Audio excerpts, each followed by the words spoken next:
Bom dia, boa tarde, boa noite a todos que estão ouvindo ou assistindo esse podcast. Nós estamos aqui com esse nosso episódio de quinta-feira, hoje voltando ao tema política, com o pré-candidato a vereador pelo PDT por São Paulo, Gabriel Cassiano. Por favor, se apresenta para a gente. Muito obrigado, meu xará, a todos vocês aí do podcast, do YouTube, público que vai nos ouvir e assistir, né, pelo canal.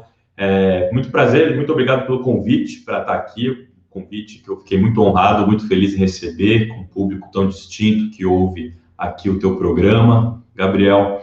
E eu sou Gabriel também, né, como já falei, eu sou xará, sou Gabriel Cassiano, tenho 23 anos, sou estudante de economia da PUC São Paulo, sou presidente da juventude do PDT, aqui também na capital paulista, e pesquisador associado do núcleo do novo desenvolvimentismo da Fundação Getúlio Vargas, que é coordenado pelo professor Nelson Marconi, tem como, né, coordenador emérito o nosso querido professor saudoso Bresser Pereira.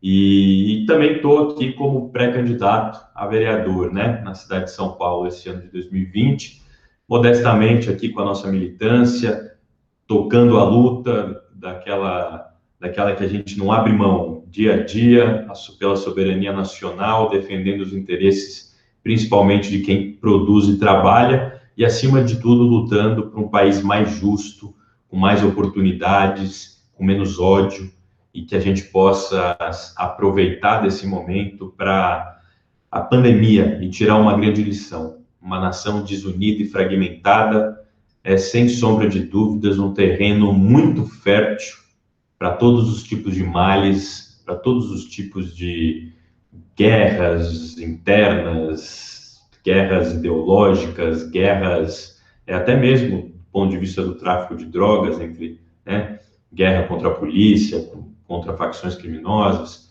mas guerra principalmente dentro dos nossos lares, dentro das nossas próprias casas, por discussões muitas vezes políticas, né? E a gente não quer mais isso, nós queremos nosso povo em paz, para que a gente possa, depois dessa pandemia, voltar a trabalhar, voltar a produzir, voltar a trilhar os nossos caminhos e voltar a colocar o Brasil na rota do desenvolvimento econômico. Com certeza, o que todos nós queremos, acho, é um Brasil melhor depois dessa pandemia, depois desses anos tão turbulentos que a gente tem passado. Antes da gente dar início realmente à nossa entrevista, aqui no podcast a gente faz um ping-pong rápido com você, com o convidado, para o pessoal também se conectar com quem tá do outro lado.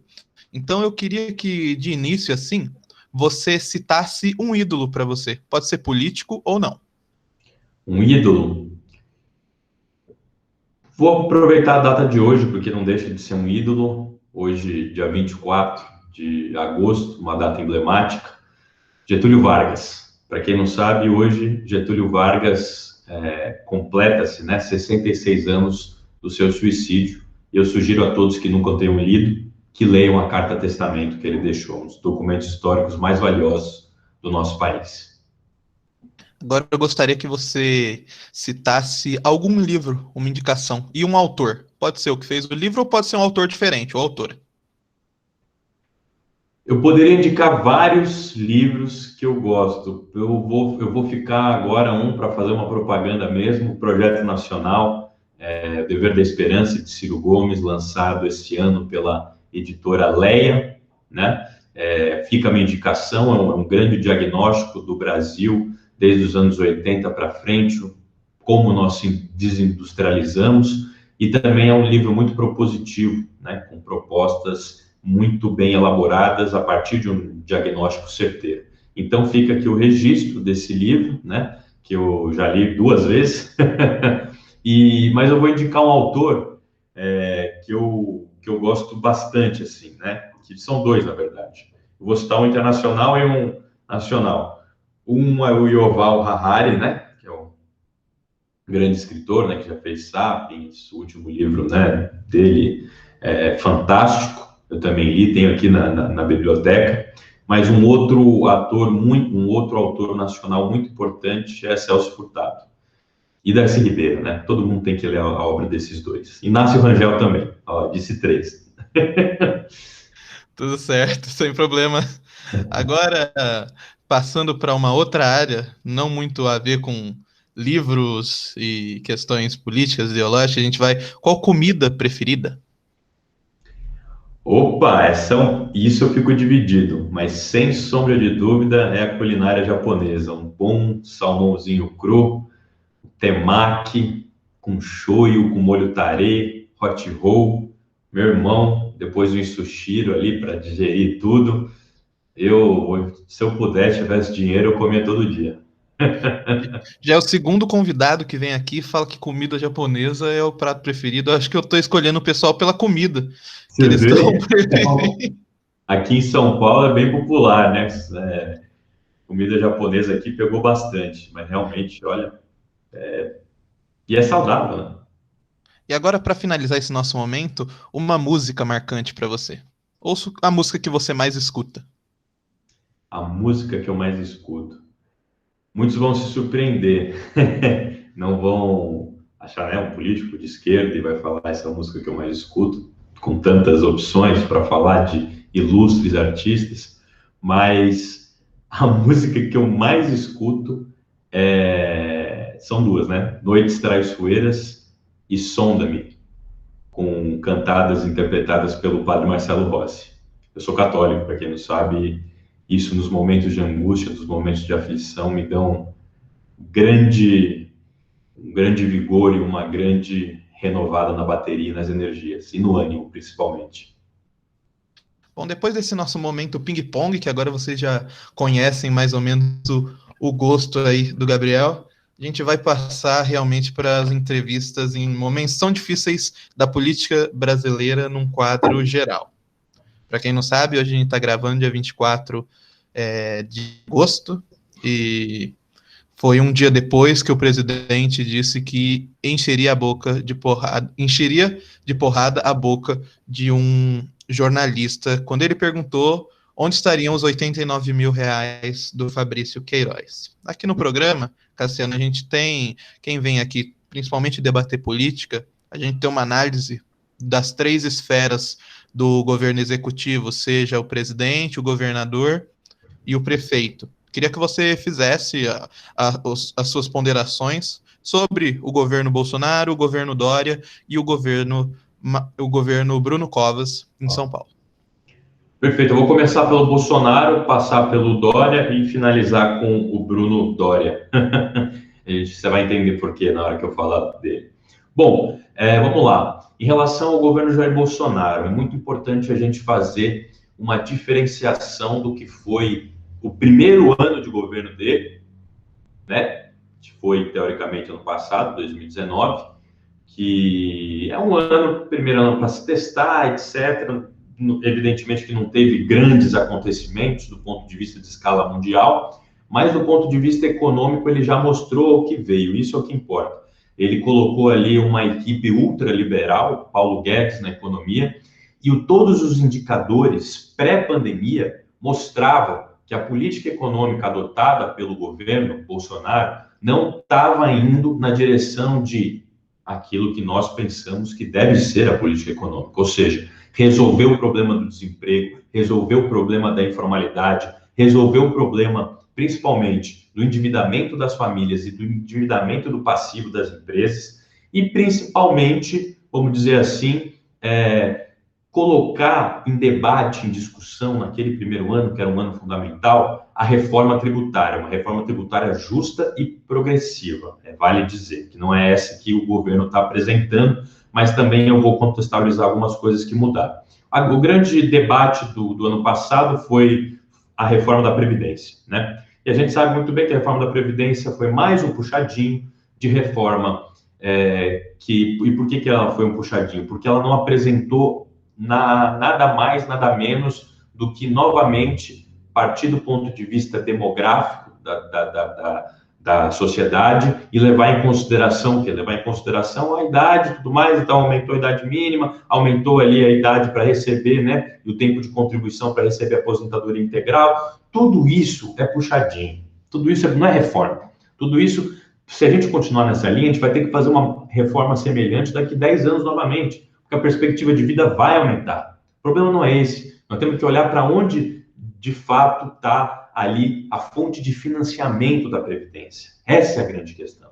A fonte de financiamento da Previdência, ela é oriunda da nossa estrutura tributária, que é procíclica. Ou seja, a nossa estrutura tributária, ela só arrecada, ela só funciona em momentos de atividade econômica pujante, em momentos de crescimento do PIB, em momentos de crescimento da atividade econômica. Isso é muito ruim, porque são nos momentos de crise que o governo precisa ter mais dinheiro para gastar, para sair da crise. E aí, quando está em crise, como a nossa reforma taxa a produção, taxa consumo, taxa tudo esse tipo de coisa, taxa menos renda, menos grandes fortunas, menos rentismo, menos especulação financeira, distribuição de lucros e dividendos, etc., bens de luxo e tudo mais, ela é uma estrutura que, quando vem a crise econômica, tem um impacto direto nos empregos, etc., da sociedade, e há uma demissão em massa, e com essa demissão em massa também o fechamento de empresas. E você sabe que a principal fonte de arrecadação da Previdência é a descontada na folha, do INSS ali, da nossa gente, do nosso povo, que está formalizado no emprego.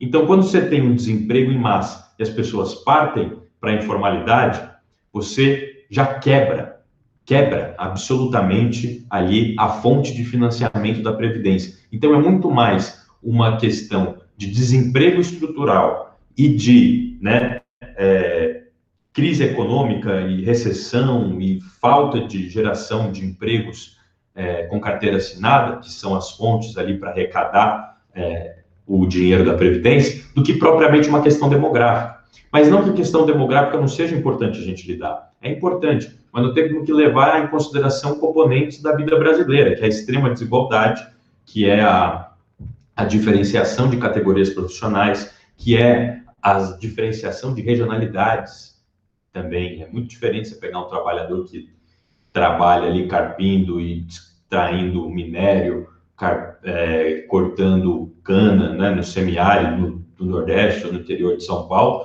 do que um cara que trabalha aqui engravatado na Avenida Paulista no ar-condicionado. É muito diferente a exaustão física, Então, nenhum desses componentes foi levado em conta na reforma da Previdência, que foi, vamos dizer assim, a coisa que mais marcou o ano passado e o governo Bolsonaro. Então, foi uma reforma da Previdência injusta e, no limite, um puxadinho. Não dá para falar nem que foi reforma, porque, seguindo esse critério, como eu já disse, não muda estruturalmente. Nós, da equipe do Ciro Gomes, eu sou integrante da equipe econômica dele, nós propomos uma reforma com 3 pilares. Um social, que seria o benefício da renda básica universal para todos, Hoje já tem o BPC paga aí em volta de, coisa de 600, 700 reais, mas nós ofereceríamos um salário mínimo para todos aqueles que não conseguiram inteirar a contribuição mínima para adquirir a aposentadoria, um programa de repartição, que ficaria no meio, até o teto da Previdência, e acima do teto, um programa, aí sim, de capitalização pública. E isso ia ficar, a gente não ia deixar os bancos privados fazerem e administrar esse dinheiro. Bom, passando 2019, a gente entrou em 2020. O governo continuou no mesmo ciclo, só que houve, de fato, um fato absolutamente extraordinário, que foi a pandemia. E a pandemia gerou muita coisa que a gente precisa avaliar com muito cuidado. A pandemia, primeiro, ela gerou uma desestabilização social. Nós já víamos tendo um tensionamento político muito grande desde 2014, com a eleição da Dilma, contra o Aécio, depois do impeachment, Temer, a gente já vinha num clima extremamente polarizado. Nós não temos paz política, paz social e nem estabilidade institucional no país desde o fatídico ano de 2014. Não temos.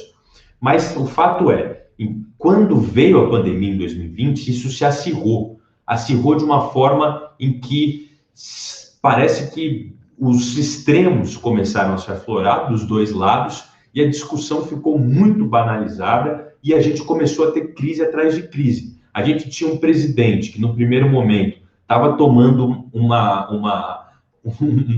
vamos dizer assim, uma postura de um completo idiota, um lunático, que negacionista em relação à pandemia, que achava, né, que era uma gripezinha, etc., tudo mais, e foram necessárias, então, medidas judiciais para conseguir conter as paranoias do próprio governo e para conseguir conter a falta e a negligência, digamos assim, da capacidade do governo federal de gerenciar a própria crise.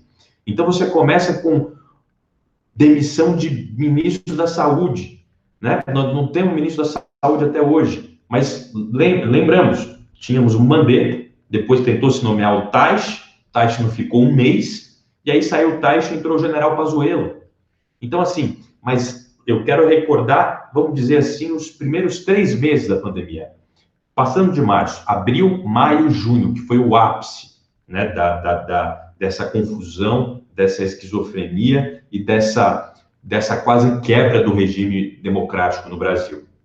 Então, você teve muito por conta das atitudes do presidente da República. Ele estava forçando a mão, ele estava querendo negar a pandemia, ele estava indo em manifestações antidemocráticas. Existia ali toda uma estrutura de financiamento daquela Sarah Winter, daqueles grupos lá, radicalistas, extremistas, ultradireitistas, supremacistas, Caramba 4, evangélicos radicais, ortodoxos, e Caramba 4, neopentecostais, enfim. Tudo isso gerou o Brasil um caos. Então, a gente estava partindo para o caos. Saiu uma matéria na revista Piauí dizendo que quando o Celso de Mello recebeu a queixa-crime, né, que foi escrita pelo PDT junto com a Rede e com o PSB, almejando ali a busca e apreensão do celular do presidente da República, logo depois daquele episódio do Ramagem, né, do Sérgio Moro, que também é uma coisa que contribuiu, veja só, o Bolsonaro demitiu nesse período, estava tão tenso politicamente, que ele demitiu o Sérgio Moro e o Mandetta, 2 ministros que até então considerávamos absolutamente o quê? Indemissíveis. E ele demitiu, chegou lá até com o culhão, colocou ali, ó, pediram truco, ele falou 6. E se mostrou, vamos dizer assim, maior que eles. O bolsonarismo se consolidou como ideologia política. Se consolidou, ele demitiu e não perdeu popularidade. As pesquisas do Datafolha agora, e vou chegar lá o porquê disso, mostram o Bolsonaro com uma popularidade ascendente ainda mais no Nordeste, né, onde ele mais cresceu proporcionalmente. Mas vamos falar aqui, então, só para contextualizar e terminar de falar do Bolsonaro. Então, você teve essas crises, então, essas crises políticas, institucionais, demissão do delegado-geral da Polícia Federal, a indicação do Ramagem, depois aí o Moro pede para sair. Era uma crise por dia. As lives bombavam aqui, porque era só crise, só crise.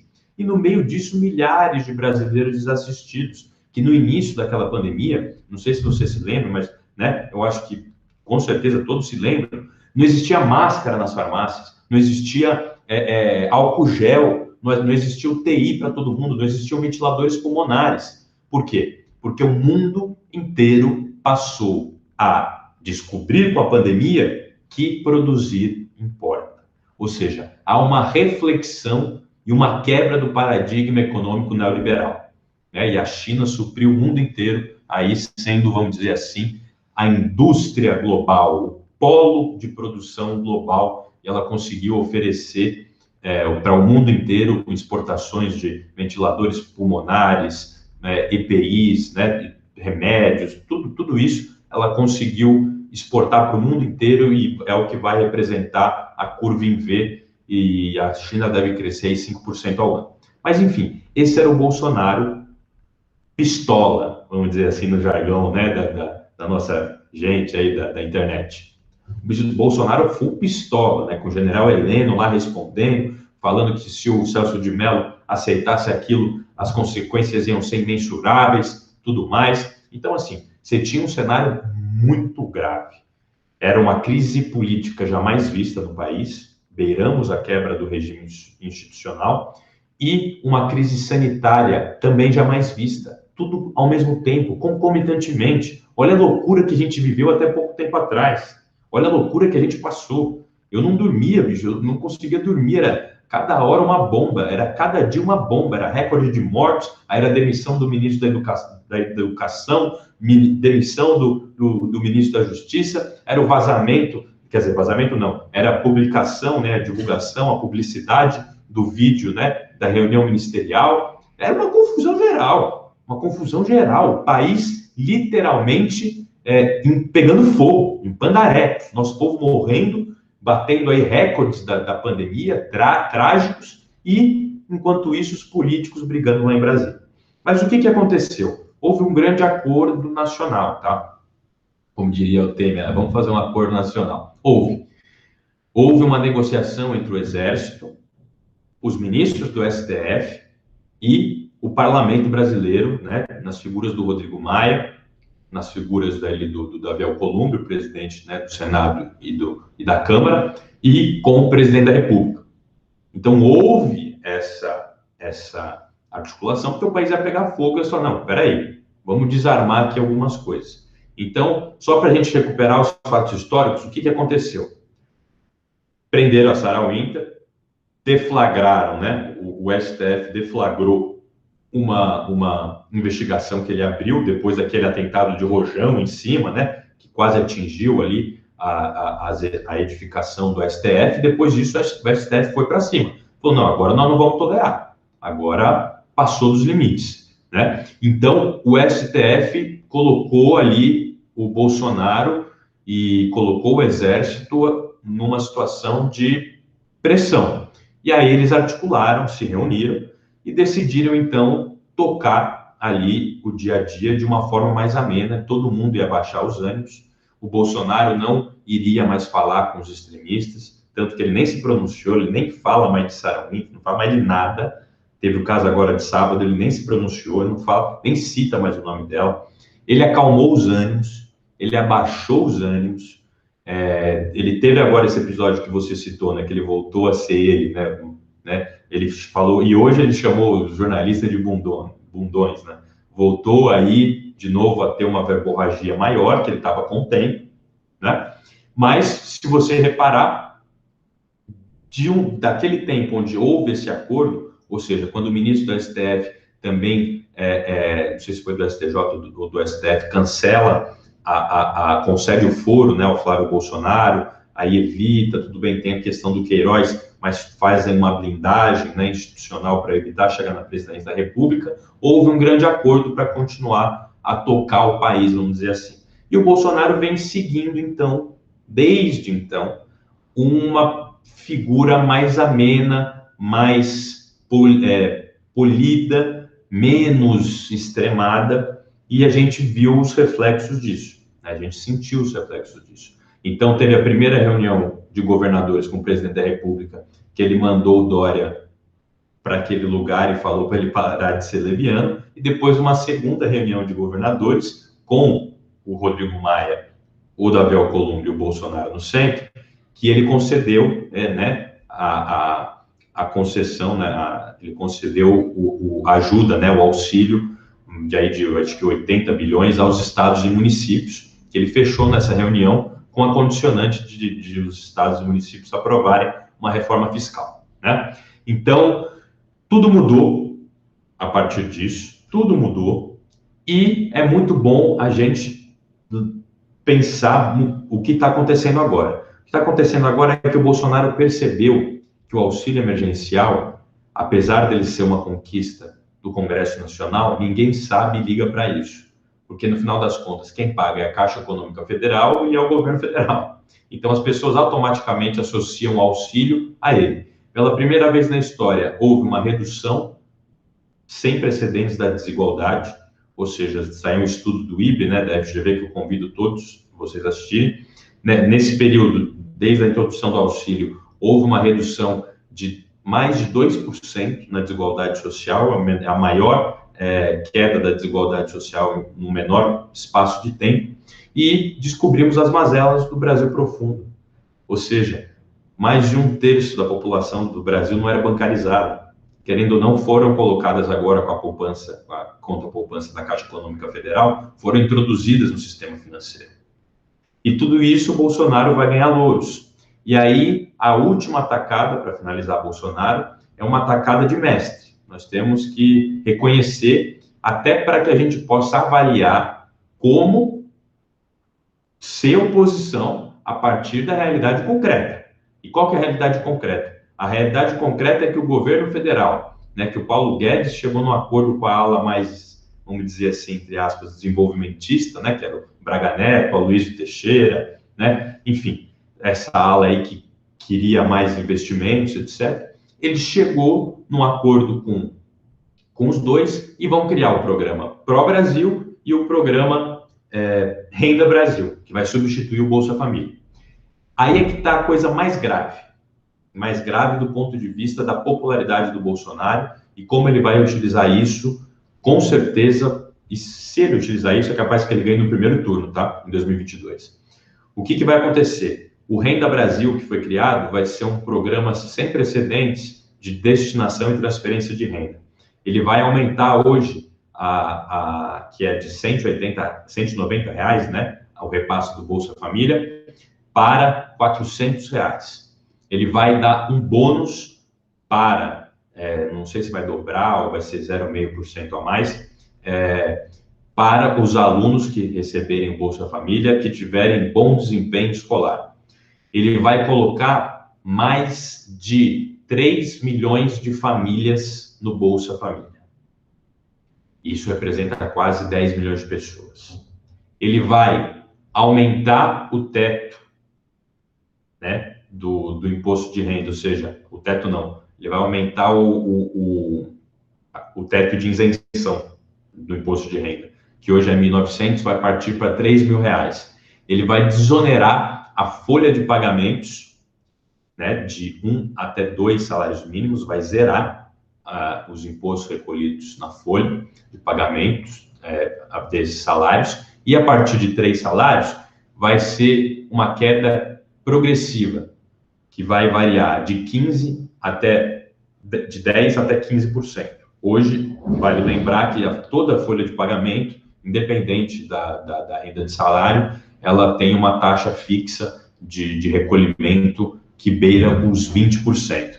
Então, tudo isso é algo que vai gerar muita popularidade e o Bolsonaro pode se estabelecer como uma liderança que vai tirar eleitores tradicionalmente vinculados à esquerda ou ao PT, por conta das políticas sociais que aconteceram aí durante os governos petistas, e vai trazer isso para ele.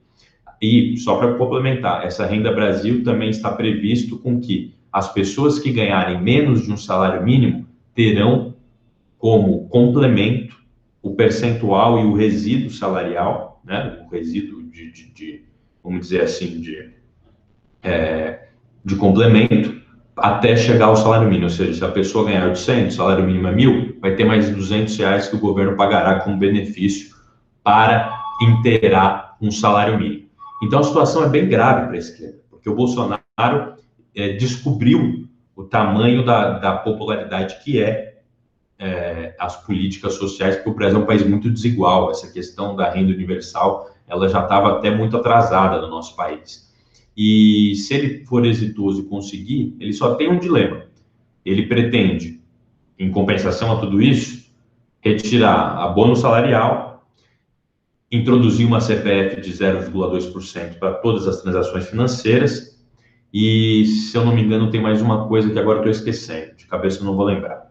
Mas tem que equilibrar, ou seja, como é que a sociedade vai avaliar na balança essa introdução da CPMF, a retirada do abono salarial, mais a desoneração da folha, o aumento do teto de isenção do imposto de renda, esse programa, o aumento do Bolsa Família, a inclusão. Então, assim, ao meu ver, essa política está destinada às populações mais pobres. As populações mais pobres não vão reclamar da CPMF, porque, como muito bem sabe, elas não são bancarizadas, né? Ficou claro isso agora na pandemia com o auxílio emergencial, e além de não serem bancarizadas, portanto, não vai incidir esse imposto sobre elas, elas terão, muito provavelmente, a isenção do imposto de renda, porque elas não vão ganhar mais que 3 mil reais. Então, vai ser muito popular, e elas, eu acho que são capazes de abrir mão do abono salarial, que só é pago, né, em casos, né,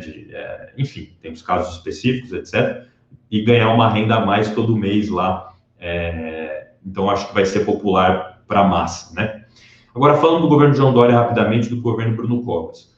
O João Dória é um hipócrita, é um canalha, é um falastrão, é um traidor, ele é o pior tipo de pessoa que existe no mundo.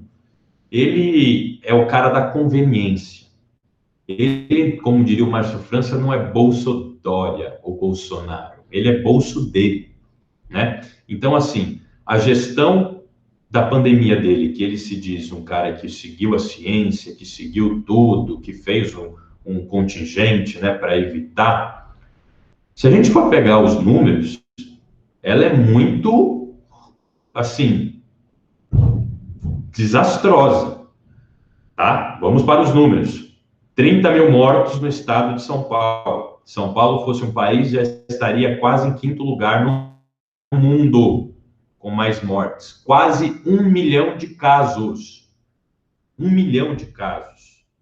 Hospital de campanha construído às pressas, que foi prometido entregar 1.800 leitos, entregaram 300 no pavilhão do AMB e teve uma tempestade, encheu de água. Ficou absolutamente inundado o hospital de campanha. O hospital de campanha do Pacaembu, eles, como é que falam? Eles abrem, ninguém usa, eles tiram. E ainda eles queriam requisitar leitos privados, quando a taxa de ocupação das UTIs chegou a 91%, no período mais grave da pandemia. Então isso mostra a incompetência deles. Imagina, eles gastaram um monte de dinheiro no hospital de campanha e queriam requisitar leito de UTI privado quando a coisa chegou, sendo que não foram entregues os leitos, os 1.800 leitos prometidos no AMB. Ou seja, o que é isso? Então o cara vai gastando, vai ter muita coisa aí, você vai ver que vai rolar até outubro, né, operações da Polícia Federal que vão atingir aí diretamente esses cenários de desvio de dinheiro público a partir, né, das obras sem licitação que o Estatuto de Calamidade Pública permite, e é uma gestão pífia, E falar do Bruno Dória, do Bruno Covas, né? O Bruno Dória é um cara que abriu eu costumo dizer, eu estava brincando não, né? A gente não pode brincar com uma coisa dessa, mas eu estava satirizando, uma melhor palavra. O Bruno Dória abriu um novo programa, ele criou um novo programa em São Paulo, programa Covas Abertas. Covas Abertas, tem Ruas Abertas, né? Aí ele abriu Covas Abertas. Você olha assim, a Vila Madalena, no domingo, sábado à noite, ele permite, né, com que os bares comecem a funcionar até as 10 horas da noite, e um monte de gente aglomerada, sem máscara. Cadê a fiscalização? Cadê a GCM? Cadê os fiscais? Governador, cadê a polícia militar? Ou seja, na periferia o pau canta. Na Zona Oeste, na Vila Madalena, o corona avança.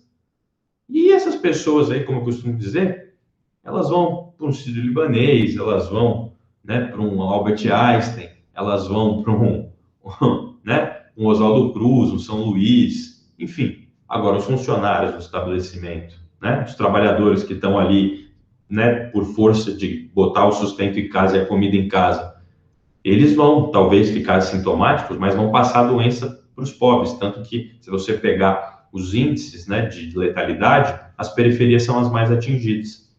Então, os trabalhadores que vão para uma UPA, que não conseguem vaga, né, às vezes em UTIs, etc., tem um tratamento precário, o destino dele é as covas. São as covas, né? Triste. Enquanto o destino daquelas pessoas são absolutamente um Albert Einstein, né, uma gripezinha, né? Para eles é gripezinha, porque lá eles têm toda a assistência médica da mais sofisticada e mais moderna do mundo. Isso me indigna e revolta de uma forma sem precedentes. Então, para concluir, Bruno Dória e João Dória são a mesma coisa. O Bruno Covas é uma marionete do João Dória aqui. O Bruno Covas representa, a reeleição do Bruno Covas representa o projeto do João Dória de querer estar com a cidade de São Paulo na mão, o governo de São Paulo na mão, para se cacifar a candidato à presidência da República, como ele já queria ser em 2018 e quase traiu, né? Literalmente, quase traiu, mas o Alckmin conseguiu reverter, mas ele traiu o Geraldo Alckmin. Então, assim, fora aquela questão, põe rodízio, aí faz uma coisa absolutamente bizarra, que põe rodízio, só que não leva em consideração categorias, faz uma coisa absolutamente genérica, bloqueia vias também de uma forma genérica, né? Naquele tempo mais hardcore ali do isolamento social. Aí ele produz trânsito e diminui a frota de ônibus e de metrô, aí sobrecarrega, em plena pandemia, tudo lotado. Então, assim, é despreparo. Uma palavra para sintetizar João Dória e Bruno Covas. Despreparo, inexperiência, falta de vocação para a administração pública. O Covas tinha até um DNA, né, de um Mário Covas, que é um cara respeitoso, um cara que foi absolutamente extraordinário, mas o Bruno em si, com todo o respeito que eu tenho, até porque ele está doente, está tratando um câncer, eu desejo a melhora para ele, mas ele não tem nenhum tipo de vocação para a política, diferentemente do avô. E o João Dória tem vocação para roubo, para iniciativa privada, e a única coisa que ele quer é privatizar, e está aí o projeto 529, que ele vai acabar com o Estado de São Paulo.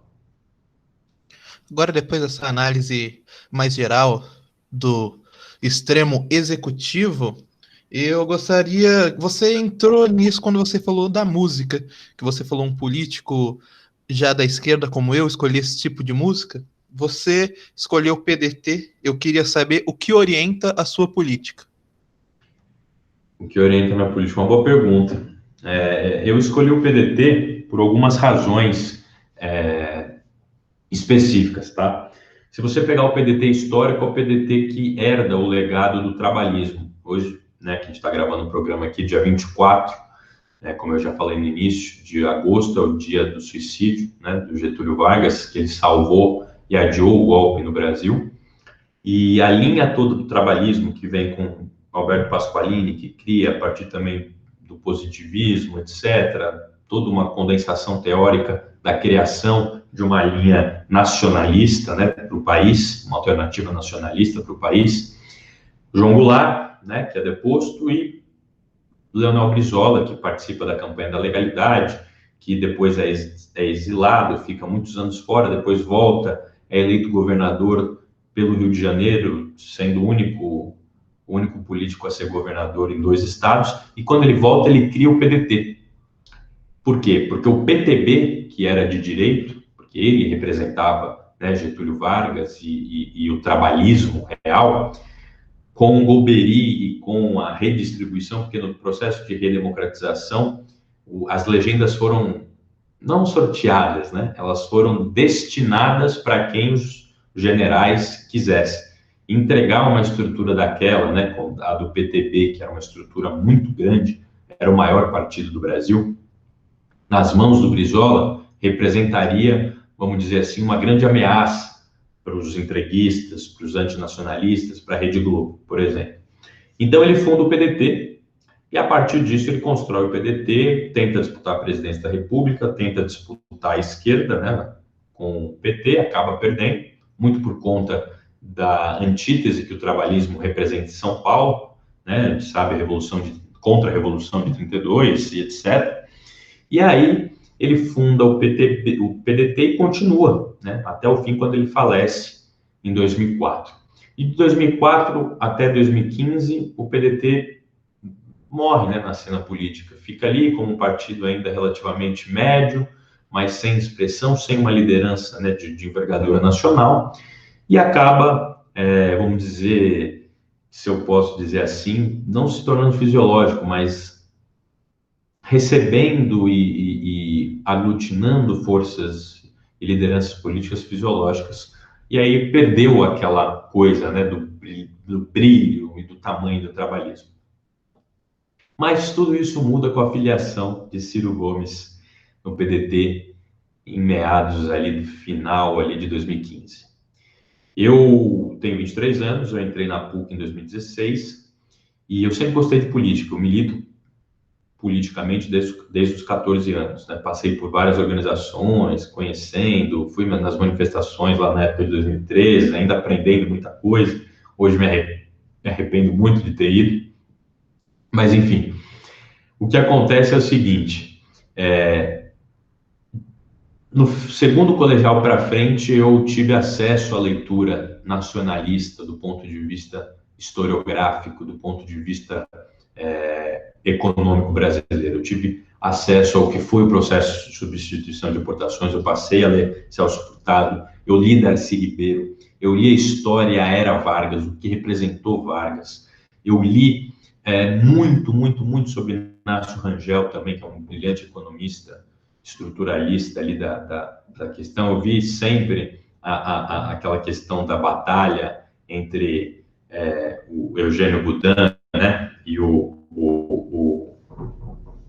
Campos, um que queria industrializar, o outro que queria seguir o caminho liberal. Isso foi me apaixonando, fui ficando fascinado, tanto que decidi, né, cursar economia, mas eu estava carente de alguém que pensasse justamente essas coisas de uma forma moderna, evidentemente, levando em consideração ali os componentes do século XXI, mas que resgatasse essa figura e resgatasse essa linha política econômica.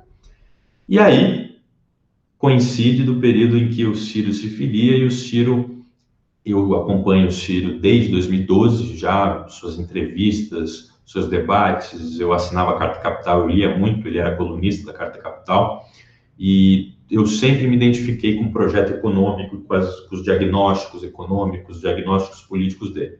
E aí eu escolho o PDT, primeiramente, pela filiação do Ciro, porque eu conheço ele em um congresso, e aí convido ele a participar, né, de uma palestra na PUC, organizada lá pelo coletivo que eu tocava na PUC, na FEA-PUC, na economia, lá no curso de economia, e uma palestra, convidei para ele, ele falou, não, top, beleza, marcamos, ele veio, foi aquela palestra que bombou, que ele chamou o Temer de conspirador, filho da puta, ele bateu, tatu não sobe toco, né, aquela palestra famosa dele. E aí a gente sai para jantar, no final, né, depois da palestra, aqui no restaurante, aqui na Monte Alegre mesmo, aqui no Macedos, e aí a gente janta, eu pergunto para ele, Ciro, eu sou muito identificado com o seu projeto, eu quero saber se você pretende seguir, pretende realmente ser candidato a presidente, pretende levar esse projeto para o PDT, né, do novo desenvolvimentismo, né, dessa questão nacional, etc., Projeto Nacional de Desenvolvimento, e ele fala, não, absolutamente, esse compromisso é absolutamente fincado, eu entendo o PDT para isso.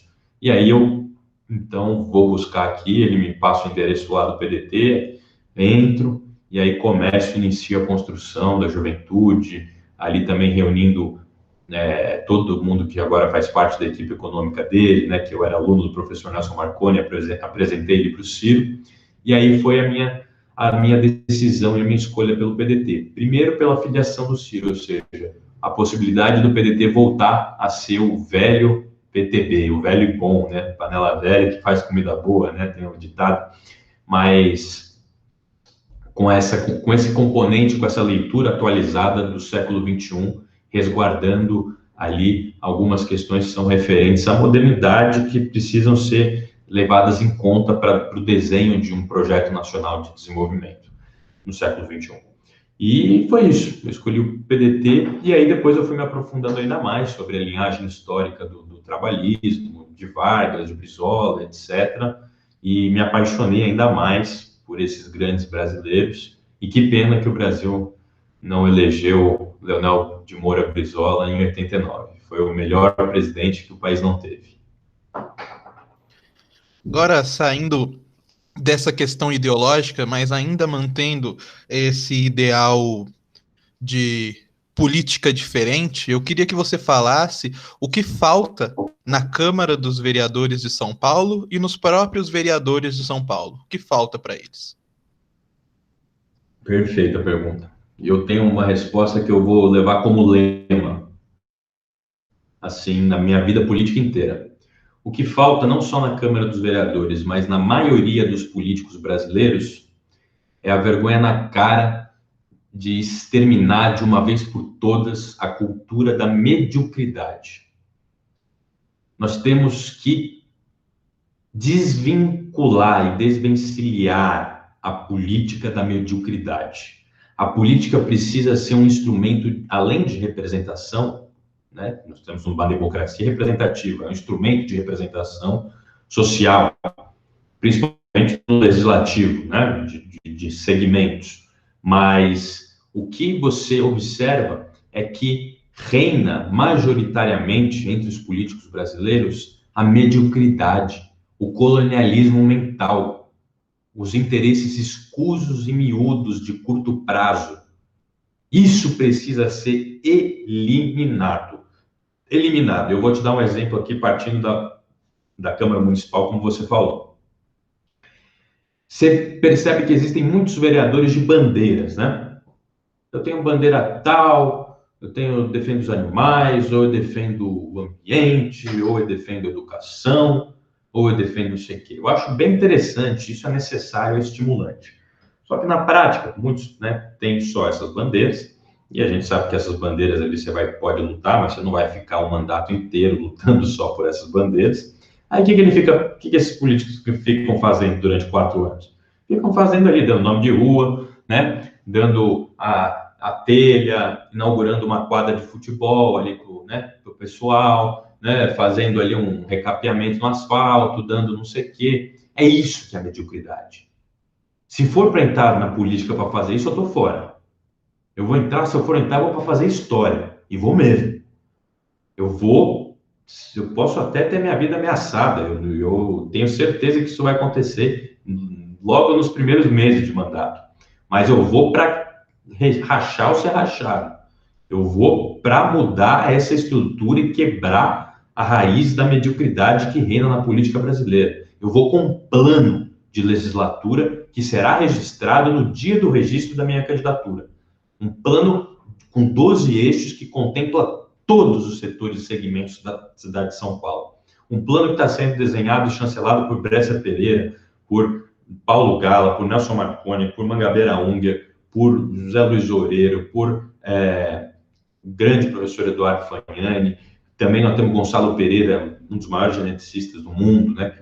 Chefe do laboratório de genômica da Unicamp. Nós temos aí grandes especialistas também em mobilidade e planejamento urbano, né? A Amanda, que é doutoranda pela FAUSP. Nós temos a Valéria, também, que é doutoranda. A Valéria, na verdade, é doutoranda na FAO, e a Amanda na Universidade de Barcelona. Então, assim, eu estou arregimentando aqui um programa definitivamente que até pode se confundir com um programa de executivo, mas é para mostrar já de cara que eu vou para acabar com essa cultura da mediocridade. O papel do vereador não pode ser da telha, procurar ali alguém passou mal da família, vai lá. Tudo bem que tudo isso acaba sendo necessário por conta da péssima qualidade dos serviços públicos prestados nesse país. Só que, no longo prazo, se a gente choca com essa colisão e a gente faz um projeto decente, uma administração decente, se Deus quiser, nós vamos eleger Márcio França prefeito de São Paulo, você vai ver que tudo vai melhorar e todo mundo vai ter que cumprir o seu papel. E o papel do vereador é fazer proposições claras para a cidade de São Paulo e entender que uma cidade do tamanho de São Paulo não é uma cidade de um segmento, é um dominó, é um efeito cascata. Uma política que você faz em um determinado setor afeta todos os outros. E é isso que nós vamos fazer. Nós vamos terminar, e respondendo a tua pergunta, com aquilo que tem que ser banido de uma vez por todas, custe o que custar, que é a cultura da mediocridade na política, tanto municipal, quanto estadual, quanto nacional, na política brasileira de modo geral. Precisamos acabar com políticos medíocres. O político precisa ter preparo, o político precisa saber o que está fazendo. O político não pode ser apenas uma pessoa, e não é um discurso preconceituoso, a gente tem que universalizar a educação para que também os pobres possam ser empoderados e possam conseguir, a partir da informação, a partir do conhecimento, terem condições de saber e de serem grandes proeminentes do ponto de vista de gestão pública, etc. Agora, não dá para tolerar gente que está na Câmara dos Vereadores, ou está na Assembleia Legislativa, ou está na Câmara dos Deputados, fazendo mediocridade com o país, votando nome de rua, votando nome de monumento. Isso aí tem que acabar, tem que acabar. O vereador precisa estar lá para apresentar projetos concretos. E eu estou registrando aqui no dia 24 de agosto de 2020. O meu plano de legislatura, que eu vou registrar junto à minha candidatura, vai ser o maior plano e projeto de legislatura da história de todos os vereadores que já se candidataram na cidade de São Paulo. Posso te garantir isso. A cidade de São Paulo, ela é, na questão de verba da federação, é a terceira maior verba, perdendo para o Estado e para a própria União. Aí eu queria saber de você citando dois assim, os problemas mais gritantes da cidade de São Paulo. Não apenas as questões do legislativo, mas problemas ou estruturais da cidade de São Paulo, ou até mesmo da questão social que gritam. Em qualquer rua de São Paulo, a gente consegue enxergar esses problemas. Dois é pouco, porque são muitos e muitos graves. Mas se você me permitir, eu vou citar 4. Pode ser? Beleza. Então é o seguinte. Sem problema, pode ser 4 mesmo, sem nenhum problema. Primeiro problema latente que todo mundo vai se identificar. Saúde. Principalmente no pós-pandemia. Postos de saúde, a má administração, recurso tem. O que existe é má administração e gerenciamento nos repasses aqui, porque quem administra depois do repasse, né, do SUS são os municípios entregues para as OS, e as OS cumprem uma meta absolutamente ridícula. Elas cumprem uma meta do seguinte, de atender o maior número de pacientes em menor quantidade de tempo. Isso faz com que o médico faça o quê? Ele não atenda a pessoa. Ele não faz uma anamnese ali detalhada. Ele vai chegar na pessoa e falar, olá, tudo bem? Você está com o quê? Dor? Tá, bom. Em 15 segundos ele faz uma consulta, porque quanto mais consultas ele fizer, ele vai ter uma bonificação. Isso está errado, precisa ser mudado. É preciso também que sejam contratados mais médicos em São Paulo, e essa administração, eu sou um defensor disso, e eu quero criar um plano, né, a partir de parceria com a prefeitura, um plano de carreira, né, na saúde municipal. Um plano onde os gestores, os médicos, os enfermeiros tenham um plano de carreira para possibilitar ascendência, para eles não terem que ficar única e exclusivamente em postos de saúde. Isso tem que ser rotativo, senão você desanima, o médico, você desanima, aí não tem jeito, aí o cara vai fazer um trabalho ruim, porque ele vai estar estressado, vai estar ganhando pouco, vai estar no mesmo lugar ali. A gente sabe que as pessoas trabalham com aspirações e ambições. Então, eu quero consolidar, e estou com uma grande especialista em gestora pública, que é a psiquiatra do Einstein, e ela está fazendo doutorado em gestão de saúde pública, né, sabe tudo de SUS, que é a doutora Débora, está me auxiliando muito nessa questão, e nós vamos partir para mudar tudo isso, mudar a gestão das OS, etc., como é hoje, e nós vamos garantir assistência básica, pilar ao nosso povo, assistência preventiva, que é, com certeza, a mais importante. Nós vamos levar médico em casa, sabe? Vamos fazer... Quando você tem a prevenção, você tem ali uma maior possibilidade de evitar o congestionamento de, enfim, pronto-socorros, UPAs, UBS, etc. Uma outra coisa, e a gente vai fazer um plano de carreira com que o cara vai subindo, imagina lá, o médico, o enfermeiro, etc., ele vai subindo de acordo com a sua escala, a sua competência, e ele pode chegar a ser secretário de saúde do município. O secretário de saúde do município parte do teto final da carreira, né, de quem segue no SUS, de quem segue como profissão a saúde pública. Então, essa é a primeira coisa. Segunda coisa, ainda falando um pouco de saúde, mas isso se envolve também com a questão de segurança e tráfico, é a questão da Cracolândia. A questão da Cracolândia precisa ser resolvida para ontem. E eu costumo dizer, eu já dei o jargão para o Márcio França, até publiquei hoje, né, um vídeo que ele gravou e eu dei o jargão lá no título, nas minhas redes sociais. Qual que vai ser o nosso lema para combater a Cracolândia e terminar de vez com a Cracolândia? O braço forte e a coragem para enfrentar o crime organizado e os traficantes, sem medo. Vamos enfrentar como tiver que ser enfrentado. Por isso eu disse que a gente vai acabar com a cultura da mediocridade. Eu vou ser um dos criadores que mais vai tocar nesse assunto, o dedo nessa ferida. Por isso que eu devo ser, em pouco espaço de tempo, ameaçado de morte. E segundo, a mão amiga e a solidariedade. Para quê?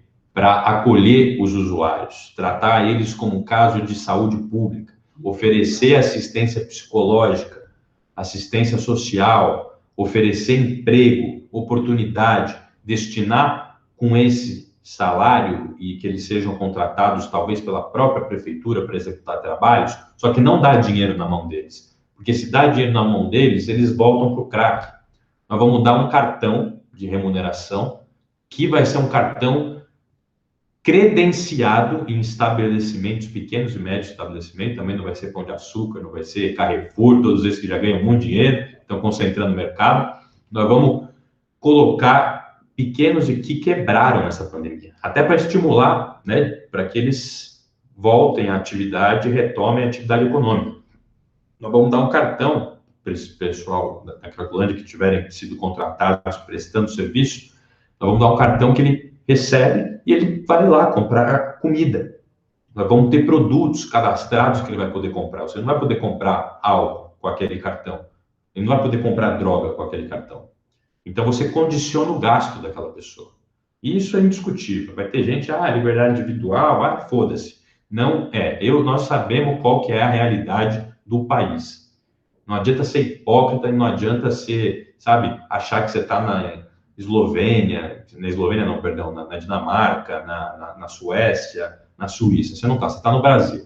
Aqui, se correr, o bicho pega, se ficar, o bicho come. Então, meu irmão, sem sombra de dúvidas, uma questão que nós vamos trabalhar e é promessa de campanha do Márcio França, eu quero ajudá-lo nisso, a acabar de uma vez por todas com a Cracolândia, enfrentando, inclusive, pesadamente os traficantes que estão ali, tem muita gente ganhando dinheiro ali. Nós vamos enfrentar pesadamente, já fica isso registrado. A outra questão, que também está envolvida com isso, é a quantidade de moradores de rua. Hoje, só São Paulo já passou de mais de quase 70 mil pessoas nessa situação. É um absurdo. E isso aumentou agora com essa pandemia. Então é o seguinte, nós vamos ter que criar um projeto emergencial para tirar essas pessoas da rua. Então nós vamos ter que fazer um reordenamento do ponto de vista habitacional, ocupando os espaços centrais do centro, e adquirindo imóveis abandonados, etc., para moradias dessas pessoas, mas que serão muito bem administradas, terão uma administração que geralmente edifício, qualquer tipo de edifício tem uma administradora, né, que gerencia o edifício. Nós vamos criar uma autarquia da Prefeitura de São Paulo para administrar esses condomínios, para que haja ordem, para que haja, né, tudo certinho, tudo regulado, não vai ser baderna, não. A gente nós vamos conceder o benefício, mas vai ter que seguir regra. A gente não de ficar dando direito, sem deveres. Aqui não. E nós vamos ter que fazer o seguinte, nós vamos ter que criar um projeto emergencial de transferência de renda do próprio município.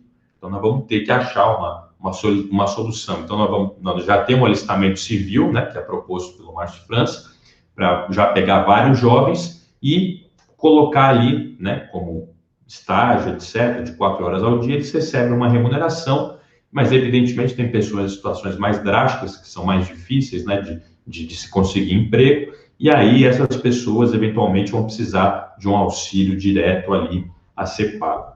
E a gente consegue fazer um leilão, como seria o nome limpo, né, o leilão do Serasa, do Ciro, para limpar o nome ajudar a limpar o nome das pessoas do SPC, a gente pode fazer um leilão de quitação de IPTU, por exemplo, em milhares de devedores do IPTU. a gente renegocia, faz um preço justo, paga 10% do valor, progressivamente, aí, etc., com que o indivíduo conseguir pagar, e no primeiro ano de governo a gente já tem um montante de dinheiro. E, evidentemente, que com a paradiplomacia, nós vamos buscar dinheiro ali nas instituições internacionais que estiverem à disposição de investir na cidade de São Paulo para construir infraestrutura, gerar empregos e, principalmente, alicerciar um regime de parceria tecnológica, de parceria comercial. Esse vai ser o nosso objetivo. Esse objetivo também entra na segurança pública, que aí é mais grave, que deve demorar muito tempo para detalhar, mas aqui a competência do município é a GCM, que nós podemos fazer e queremos fazer, empoderar a GCM, do ponto de vista a que ela se torne uma polícia comunitária. A GCM precisa ser uma polícia que garanta a integridade das comunidades, que tenha uma relação de afeto com os moradores, com as igrejas que lá existem, com as entidades culturais. Nós precisamos criar esse conceito de polícia comunitária, e nós vamos fazer, né? Nós vamos dar toda assistência e toda segurança para que nenhum deles sejam pressionados, dissuadidos, ou muito menos aterrorizados e atentados por traficantes de drogas. Esses não, esses aí o pau vai cantar, não tem passada de pano para bandido, não. E do ponto de vista, evidentemente, talvez um dos mais graves, que aí eu vou falar, já falei os 4, vou ter que falar 6. Um é a mobilidade urbana e 2 é a educação. E a educação é o mais importante de tudo, ao final é o carro. Mas rapidinho sobre a mobilidade urbana. Mobilidade urbana, o que precisa ser feito? Evidentemente, a gente precisa criar um novo modal de transporte, que é o transporte cicloviário. Nós precisamos dar andamento, né, nas obras que já estão previstas na CT, que é interligar todas as grandes avenidas com ciclovias, mas São Paulo é uma cidade muito acidentada. Para que a bicicleta se torne um modal de transporte, é preciso que a bicicleta seja elétrica. Ou seja, nós vamos fazer o quê? Nós vamos fazer uma lei para obrigar, primeiramente, para já haver uma demanda, né, para essas empresas, etc. Tem empresas aqui que produzem bicicletas na cidade de São Paulo, isso é um polo gerador de emprego e de uma certa agregação de valor, e nós precisamos, evidentemente, comprar a prefeitura, colocar várias estações, principalmente nas periferias, em lugares seguros, para evitar furto, vandalismo, etc., e roubo, e colocar essas bicicletas elétricas e estimular e criar um bilhete único para quem usar as bicicletas elétricas. Vai ter um bilhete único que a pessoa vai receber, e etc.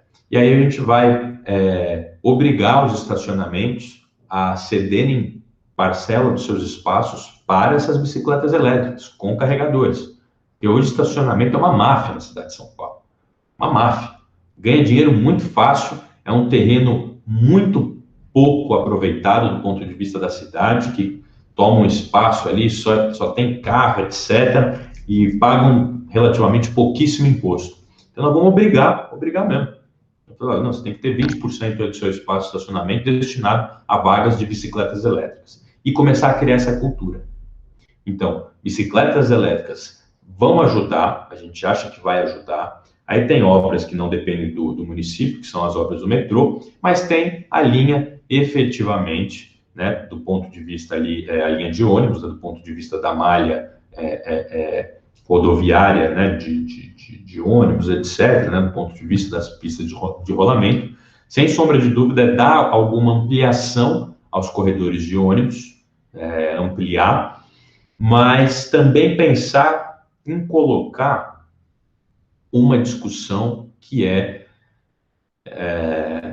criar mais corredores, propriamente, de ônibus, ou seja, linhas diretas de ônibus e talvez se utilizar, como existe ali na Avenida do Estado, propriamente de elevados que trafeguem com ônibus ali, somente ônibus. Então, é preciso pensar nesse tipo de coisa, isso é obra, isso ajuda no emprego.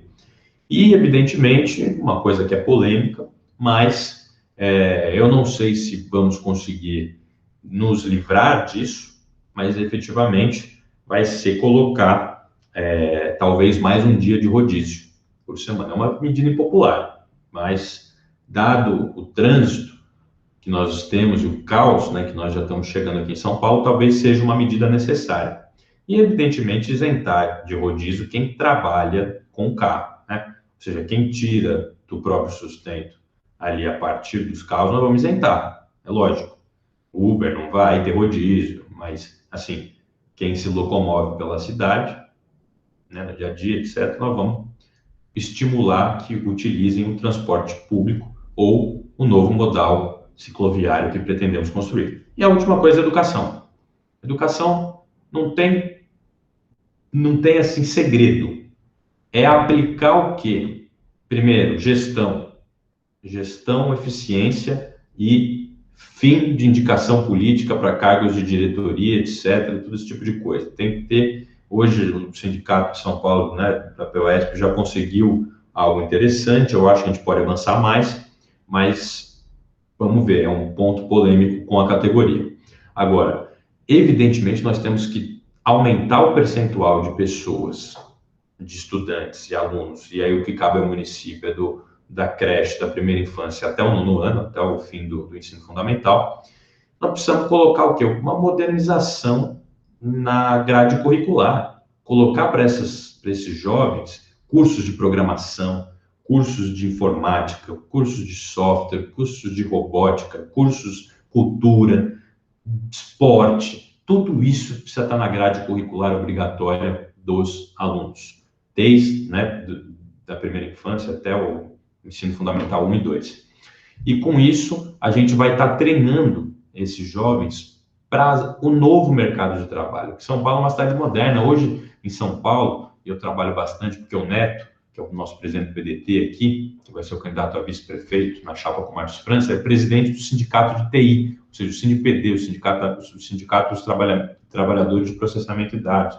E ele sabe mais do que ninguém, e eu tenho acesso a esses estudos, que eu sempre trabalho junto com ele, que há uma falta de mão de obra qualificada para esse tipo de emprego, ou seja, só em São Paulo, na cidade de São Paulo, há um déficit de 200 mil pessoas qualificadas para ocupar empregos nessa área de trabalho. E se nós queremos falar em empregos para a juventude, nós temos que pensar na educação lá embaixo, para estimular com que as pessoas sigam esse currículo e sigam essas áreas do conhecimento, que é o que tem pragmaticamente de emprego gerado. A gente não pode ficar discutindo o sexo dos anjos, a gente está no capitalismo, então a gente tem que se virar, senão a gente vai ficar para trás, nunca vamos chegar a ser uma China, uma Coreia do Sul, vamos ficar numa economia medíocre. E, por fim, a introdução de Fab Labs, né? E aí a gente pode fazer isso, aumentar os Fab Labs, né? Que são esses laboratórios de tecnologia aos redores da escola, porque a gente sabe que as escolas, elas têm, a maioria delas, escolas públicas, tem uma estrutura muito precária, não tem nem biblioteca, quiçá uma sala de informática. Então nós vamos ter que trabalhar isso, nós vamos ter que trabalhar e não se assustem o pessoal de esquerda em trabalhar com a iniciativa privada, porque vai ser necessário. E não tem nada de problema, sobrar o trabalho em parceria com a iniciativa privada e é a melhor educação do país. O Ceará trabalha em parceria com a iniciativa privada e é a melhor educação do país. Agora, iniciativa privada nacional, internacional não, nacional. Esse é o componente vamos dizer assim, de critério, né, de desempate ou critério de seleção das empresas que vão fazer essa parceria conosco nos projetos para educação. Agora, depois de falar esses pontos que você tem, que também acredito que vão estar na questão que você vai homologar junto com a sua candidatura, eu queria que você falasse, você que disse que desde os 14 anos já militava na questão de educação, na questão de política também, eu queria que você falasse qual o papel, qual a importância da juventude na política. A importância da juventude na política, olha, eu vou citar aqui, depois eu posso até te mandar, até depois se você quiser botar no final do nosso programa, eu acho que isso seria lindo. se não for uma intromissão aí no teu, na tua programação, enfim, quem sou eu, né, para chegar aqui, enfim. Mas eu queria muito, eu vou te mandar esse discurso do Brizola. Tem um discurso do Brizola que é a resposta para essa pergunta. Ele fala: jovens do Brasil, com aquele discurso, tomem o destino da nação nas mãos. Vocês não são o futuro, vocês são o presente. Então, a importância dos jovens na política é a de que os jovens não são o futuro. Não são o presente. Cada vez mais nós temos jovens qualificados, com uma qualificação, com uma faixa etária de idade menor, né, do que os nossos pais, ou seja, os nossos pais demoraram muito mais para atingir o nível de, né, a geração anterior de qualificação que nós temos hoje, antes dos 30 anos, e nós podemos e merecemos, porque temos méritos para isso, para tocar o destino da nossa cidade, do nosso estado e da nossa nação. Nós precisamos de jovens tocando o nosso país. Você tem bilionários, quem são as grandes referências do mundo? São Mark Zuckerberg, dono do Facebook, o cara tem o quê? 30 anos, criou o Facebook com quantos anos? Visionário, porque os jovens, naturalmente, eles já nascem com o celular na mão, né? Aqui com o computador, eles já estão sintonizados no século da tecnologia que avança sem precedentes. Olha o que era o ano 2000 e pega 2020. Esses 20 anos teve um pico de desenvolvimento tecnológico tão grande que não existiu de 1900 até 2000. Em um século, em 20 anos, nós desenvolvemos mais tecnologia do que um século. Sabe? Eu tô aqui numa câmera, aqui, ó, que ela é Ultra HD, que ela capta a voz aqui. Eu tô com um smartphone aqui fudido, 5G, internet, pá, o caralho a 4, é um negócio de louco. Então é o seguinte, jovens, participem da política, não se acanhem, se preparem, se qualifiquem. Busquem informação hoje, aqui, ó, dentro do computador, é universal. Se você quiser, tem muita gente autodidata. Eu não vou desestimular ninguém para a escola, porque ir para a escola é fundamental para você estimular principalmente a habilidade social, de interação social. Mas quem quiser mesmo aprender, mesmo além da escola, ó, sai de site pornográfico, sai de ver aí qualquer bosta aí, de humor, não sei o quê, e pesquisa conteúdo, porque aqui tem. A internet universalizou a informação. Você consegue livro em PDF dos mais valorosos, você consegue ver vídeos no YouTube explicando o livro. Então, assim, se você quiser ter uma formação, a internet te dá. E, evidentemente, que nós precisamos, a pandemia, mais uma vez, mostrou que existem pessoas hoje que não têm internet. No ano de 2020, no século 21, existem pessoas no Brasil que não têm internet. Para falar a verdade, nós estamos num país onde tem pessoas que não têm saneamento básico. Ou seja, agendas do século XIX. É as contradições do Brasil. E nós vamos acabar com tudo isso. Não pode. Pode deixar que você andando, a gente coloca no final do programa essa parte do discurso do Brizola, com certeza. A gente sempre coloca uma música, então eu coloco o discurso e depois já emendo com uma música. Eu queria que você, daquelas duas que você falou no começo, que você escuta muito, que você escolhesse uma para finalizar também.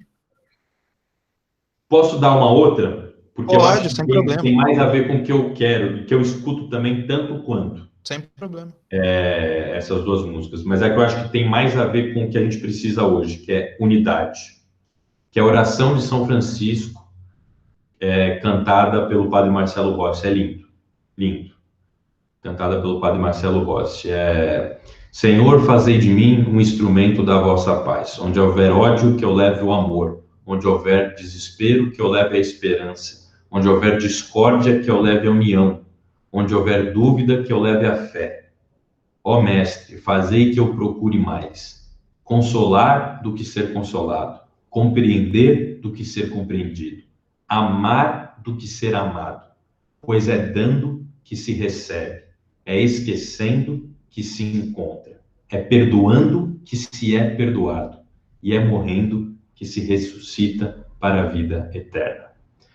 Se as pessoas seguissem o mínimo não precisa nem ser todos os tópicos dessa oração, mas um terço dela, nós estaríamos numa sociedade muito melhor, muito mais fraterna, muito mais coletiva e muito menos individualista. Se puder finalizar com a oração de São Francisco cantada pelo Padre Marcelo, eu acho que o povo precisa ouvir muito essa música, principalmente a juventude. E agora a frase que ninguém gosta é que está muito bom, mas infelizmente nós já estamos nos encaminhando aqui para os finalmente da entrevista, que teremos, depois das considerações finais do nosso convidado, um trecho do discurso do Leonel Brizola para a juventude e também a oração de São Francisco pelo Padre Marcelo Rossi. Primeiro, gostaria de te agradecer muito, Cassiano, por toda essa entrevista que você me deu, por toda essa aula para muita gente do início, pode ser até um despertar para o lado político, que eu espero que isso aconteça. Então, agora o microfone é seu para suas considerações finais. Primeiro, eu queria te agradecer, meu irmão, meu xará, pelo convite, pela honra de poder estar aqui no teu programa, falando com jovens, falando com as pessoas que escutam, que veem, né, o teu canal no YouTube. E eu queria deixar uma mensagem de esperança. Das grandes turbulências, das grandes tempestades, sempre tem uma frase que diz que logo depois vem a bonança. Essa frase tem um erro. Porque essa frase, ela supõe que depois de uma destruição, automaticamente você vai estar no paraíso. Ela te induz a acreditar que você estará no paraíso. E é algo que acomoda. E aí a gente fica acomodado. E a primeira mensagem que eu quero dizer, nunca sejamos acomodados. Vamos exterminar aquilo que eu falei da cultura da mediocridade. Vamos colocar em mente sempre que nós podemos mais, que nós somos mais, nós podemos entregar mais para as nossas famílias, para o nosso emprego, para o nosso país, que nós sempre podemos ser mais produtivos, ser mais solidários, serem mais empáticos e serem cidadãos efetivamente. E romper, logicamente, com o colonialismo mental. Vamos ser mais brasileiros, menos americanos, né? Mas, pegando a frase que eu te falei da tempestade, depois da tempestade veio a bonança, não. Toda turbulência e toda, né, é uma travessia. É muito mais uma travessia. E o túnel demora. Lá na frente tem, mas você tem que atravessar todo o túnel. Então, depois que acabar a pandemia, que nós tivemos a vacina, nós vamos ter uma sociedade para ser reconstruída. Não vai voltar tudo ao normal da noite para o dia. Jamais. Não existia normal no Brasil. País que tinha mais de 60 mil homicídios por ano, país com mais de 12 milhões de desempregados. Não dá para achar com comodismo que isso é normal. Sempre achar que temos mais. É isso. E pensando que é uma travessia, nós temos que estar unidos, nós temos que estar fortalecidos, nós temos que estar de cabeça erguida, pois de cabeça baixada, ninguém faz travessia nenhuma, ninguém olha para frente, acaba esbarrando no primeiro obstáculo. Cabeça erguida, esperança, perseverança, unidade e, acima de tudo, um espírito solidário, fraterno, soberano e nacional. É esse o caminho para mudarmos São Paulo e o Brasil. Sem isso, meus amigos, vocês verão daqui a 20 anos. Nada é tão ruim que não possa piorar. E quem vai sofrer somos nós, jovens, por essa omissão e por essa negligência de não querermos colocar em nossas mãos o futuro da nossa nação. Bom, para vocês que chegaram até agora, escutando ou assistindo, meu muito obrigado. Novamente, obrigado, Cassiano. Nós lançamos esse programa aqui na quinta-feira, horário de política natural do programa, e o Cassiano tinha uma informação de primeira mão, que ele vai lançar também um programa dele. Ah, é verdade. Obrigado até por me lembrar, tinha esquecido já. Eu vou lançar um programa chamado 12 em Ponto, toda segunda, quarta e sexta, na minha página do Facebook, no meu canal no YouTube, Gabriel Cassiano, as duas. E quem puder também, me siga nas redes aí no Twitter, é gcassianosp, e no Instagram é @GabrielCassianoSP. E é isso, acompanhe esse trabalho que vai ser mais ou menos um resumo do noticiário econômico, político, municipal, estadual e nacional, somando ali uns comentários sobre o mundo, as eleições americanas estão por vir, o que está acontecendo na Bielorrússia. Vou dar uma pintada e uma pincelada nesses temas de geopolítica que eu gosto bastante. Para aqueles que gostaram dessa entrevista com o Cassiano, eu vou deixar aqui, tanto no YouTube quanto nas redes de podcast, as redes sociais dele. Qualquer coisa, vocês também me encaminhem aqui no privado, que marcamos, porque as portas do programa estão sempre abertas para novas ideias e também para a política. Muito obrigado e tenham um ótimo dia, uma ótima tarde, uma ótima noite. Até um próximo Boi na Linha.